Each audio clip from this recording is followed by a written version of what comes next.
বন্ধুসকল, আপোনালোক আটাইকে মোৰ চেনেল শ্ৰী বাৰাশা মাত স্বাগতম জনাইছোঁ। আজি মই আপোনালোকৰ বাবে এটা সিংহ আৰু বুদ্ধিমান শহাৰ এটি সৰু কাহিনী লৈ আহিছোঁ। কেনেদৰে এটা সৰু শহাপহুৱে এটা সিংহক মৃত্যুৰ মুখত পেলালে সেই বিষয়ে আহকচোন জানো। এক সময়ৰ কথা, এখন ঘন জংঘলত এজন বনৰীয়া সিংহ আছিল।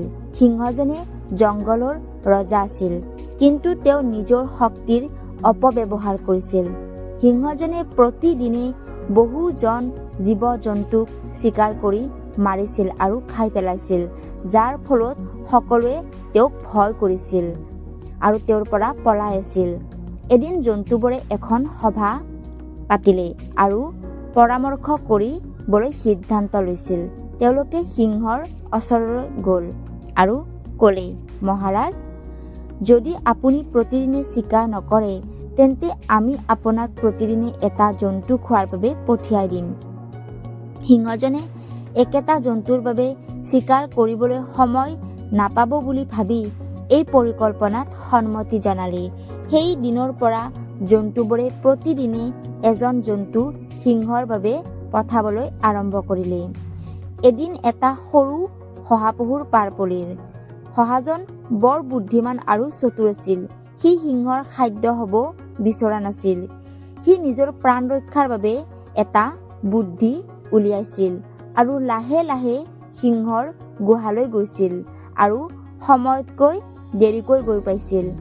সিংহজনে খং কৰি গৰ্জন কৰি উঠিলে আৰু ক'লে, তই ইমান সময় কিয় দেৰি কৰিলি? তই নাজান নেকি মই ভোকত কিমান কষ্ট পাই আছো? তেতিয়া শহাজনে শান্তভাৱে ক'লে, মহাৰাজ, মই আহি থকা সময়তে মোৰ পথত আন এজন সিংহই মোক ৰখালে। তেওঁ কৈছিল যে তেওঁহে আচল বনৰ ৰজা আৰু মোক খাব বিচাৰিছে। মই আপোনাৰ বিষয়ে তেওঁক সকলো ক'লো, কিন্তু তেওঁ আপোনাক চেলেঞ্জ কৰি ক'লে যে তেওঁ আপোনাতকৈ বেছি শক্তিশালী। সেই কথা শুনি সিংহটোৱে আকৌ গৰ্জন কৰি উঠিলে আৰু ক'লে, আন এজন সিংহ? সি ক'ত? মোক ততালিকে তাৰ ওচৰলৈ লৈ ব'ল।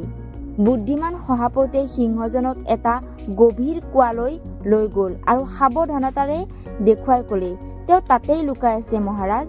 সিংহজনে কুৱাৰ ভিতৰলৈ চালে আৰু পানীৰ ওপৰত নিজৰ প্ৰতিচ্ছবি দেখা পালে।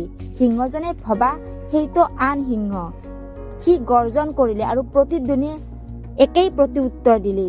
সিংহজনে ভবা সি চেলেঞ্জ দিছে। সিংহজন বিপক্ষক আক্ৰমণ কৰিবলৈ কুৱাত জঁপিয়াই পৰিল আৰু পানীৰ তলত বুৰ গৈ মৰি থাকিল।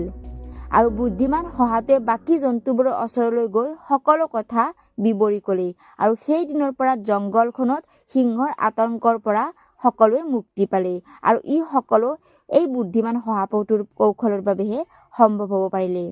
বন্ধুসকল, এই কাহিনীটোৰ পৰা আমি কি শিক্ষা পাওঁ? বুদ্ধি আৰু কৌশল শক্তি আৰু ক্ষমতাৰ ওপৰত জয়লাভ কৰিব পাৰে। কঠিন পৰিস্থিতিত চিন্তাশীল আৰু শান্ত থাকিলে বিজয় নিশ্চিত কৰিব পাৰে। বন্ধুসকল, কাহিনীটো চাই ভাল পালে যদি মোৰ চেনেলটোক ছাবস্ক্ৰাইব কৰিবলৈ নাপাহৰিব।